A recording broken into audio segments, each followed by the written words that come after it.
Stories of One Life, Episode 5, When Everything Breaks. Part 1, The Fall Begins. Daniel sat on the edge of his bed and stared at the floor. The room felt strange, not like home anymore. The walls were bare, no pictures, no warmth, just quiet. His phone lay next to him. The screen was dark, no new messages. No her. 2 hours ago, everything was still normal, or at least he thought it was. Now, everything was breaking. He took a slow breath and ran his hands through his hair. "I didn't see this coming," he whispered. But deep inside, he knew that was not true. 3 years earlier, Daniel had moved to this small town with big hopes. He was 23, he had a job, he had a girlfriend, he had a plan, or so he believed. Her name was Emily. They met in college. She was warm, calm, and full of quiet strength. Daniel was different. He was emotional. He felt everything deeply. At first, they balanced each other. At first. Now Daniel stood up and walked to the window. Outside, the street was gray and wet. It had rained all night. A car passed slowly. Life was still moving, but inside him, something had stopped. Earlier that day, Daniel and Emily sat at the small kitchen table, 2 cups of coffee, 1 cold. She looked at her hands. He watched her face. Something was wrong. "Daniel," she said softly. He already felt the udar. "Yes?" She took a breath. "I can't do this anymore." His heart dropped. "What do you mean?" he asked. She looked up at him. Her eyes were tired. "I feel alone, even when I'm with you." He opened his mouth, but no words came out. "I love you," she continued, "but I don't feel seen. I don't feel heard." Daniel shook his head. "That's not true. I try. I really try." She smiled sadly. "I know, but trying is not the same as changing." Silence filled the room. Then she said the words he will never forget. "I think we need to end this." Back in the present, Daniel closed his eyes. That moment played again and again in his mind, like a movie he could not stop. He sat down on the bed and looked at the suitcase, half full, half empty, just like him. The last months had been hard. He worked long hours. He was always tired. He stopped listening. He stopped talking. He stopped showing up. Not because he didn't care, but because he didn't know how to handle his own stress. Fear of failing, fear of being weak, fear of not being enough. So he became quiet, too quiet. Emily wanted connection. Daniel built walls, brick by brick, day by day. Now the walls were still there, but Emily was gone. His phone suddenly vibrated. A message. His heart jumped. He grabbed it. But it wasn't her.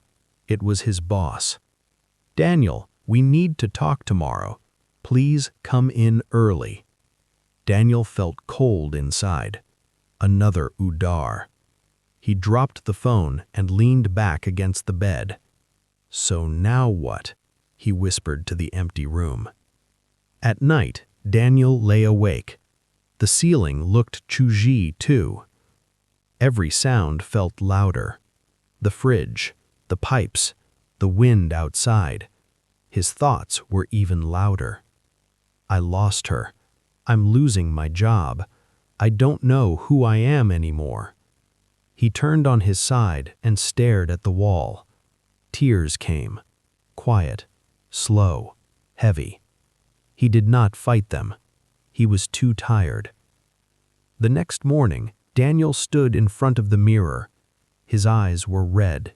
His face looked older, not by years, by pain. He put on his jacket and left the apartment. The hallway felt empty, just like him. Outside, the town looked normal. People walked dogs, cars went to work. Life continued. But Daniel felt like he was standing still, in the middle of a storm. He stopped at the crosswalk. A little boy held his mother's hand. They laughed. Daniel looked away. His chest hurt. He walked to the bus stop, sat down, and waited. That's where we leave him, at the very edge, with everything starting to fall apart. Daniel sat in the small office across from his boss. The room smelled like old coffee and paper. The clock on the wall was loud. Tick, tick, tick. His boss did not look angry. That was worse. He looked tired. "Daniel," he said, "you've been late. You've missed deadlines. You're not focused." Daniel looked at his hands. "I know," he said quietly. His boss leaned back. "I like you. You're smart. But right now, you're not here. Not really." Silence. Then the words came. "We have to let you go." Daniel felt like the floor moved under him. "I understand," he said. He did not understand.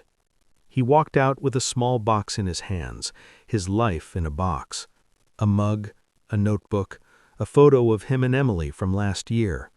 He stopped outside the building. The sky was gray again, always gray. He did not know where to go, so he went home. The apartment was too quiet. He put the box on the table and sat on the floor. He did not turn on the lights. The city outside was bright enough. He stayed there for a long time, hours, maybe more. He did not eat. He did not move. He just sat. His phone stayed silent. No messages, no missed calls. The world had forgotten him. The next days blurred together. Wake up, sit, think, sleep. He did not shower. He did not shave. He did not answer emails.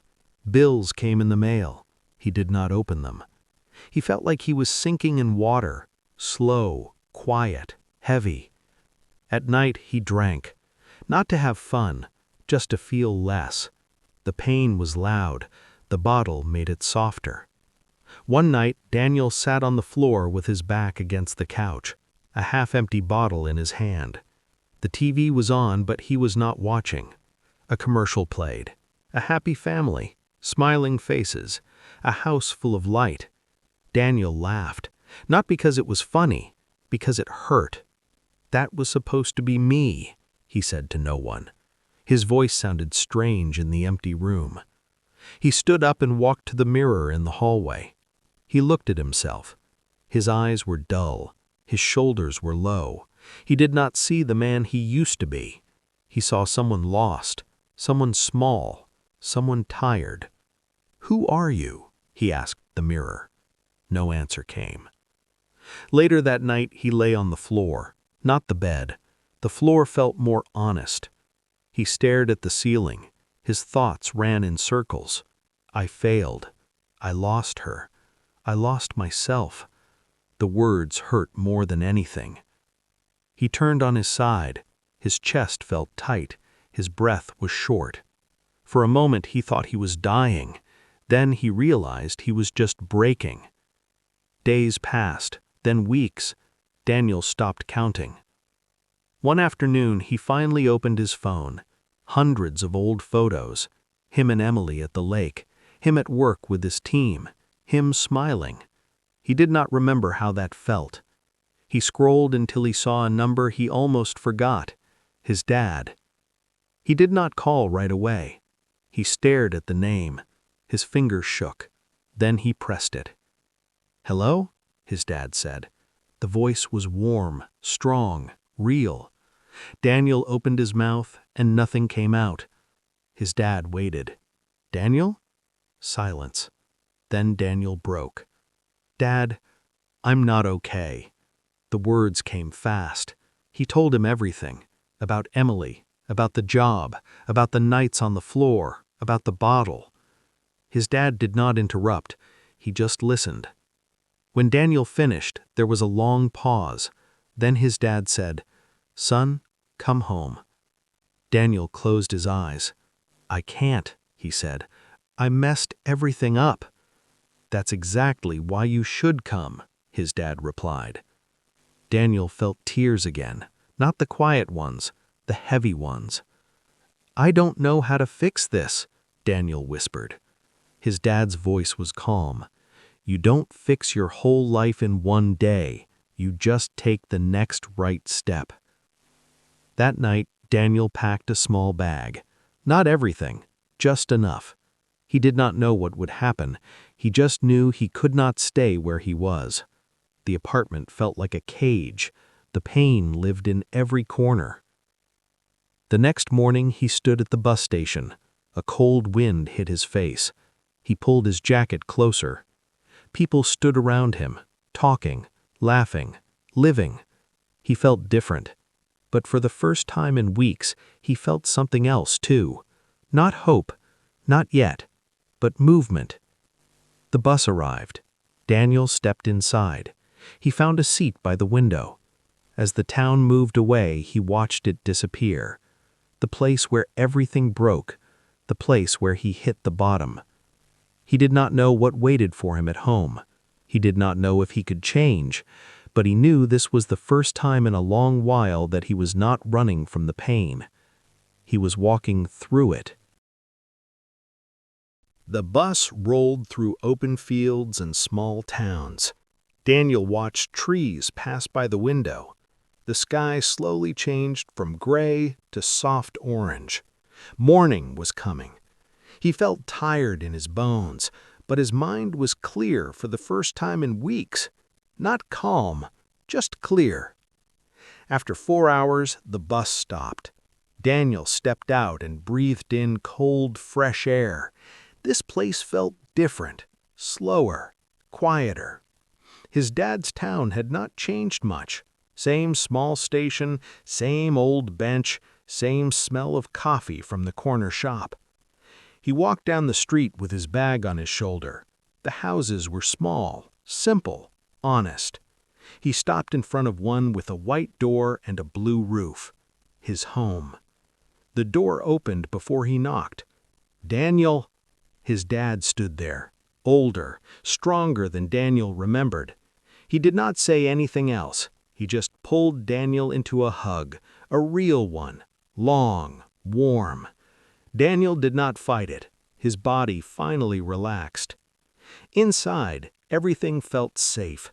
The couch, the light, the sound of the kettle. His dad made tea and sat across from him. They did not talk right away. They didn't need to. After a while, his dad spoke. "You look tired." Daniel nodded. "I am." His dad did not judge him. He did not give a speech. He just said, "You're here now. That's a start." The days were simple. Daniel woke up early. He helped his dad in the yard. They fixed an old fence. They painted the garage. They cleaned out the basement. Work made his hands sore, but his mind quiet. At night, he slept without the bottle. One evening, Daniel sat alone on the porch.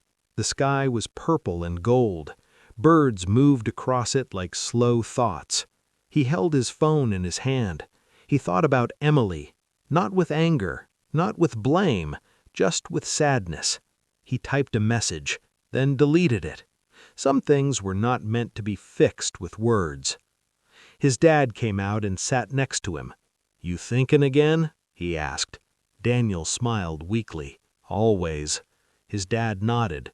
"Thinkin' is okay, just don't live there." Daniel looked at him. "Where should I live?" His dad pointed to his chest. "Here, in the present." Weeks passed. Daniel started running in the mornings. Just short runs at first, then longer. His breath got stronger. So did his mind. He shaved. He cut his hair. He started to look like himself again. One afternoon, his dad handed him a flyer.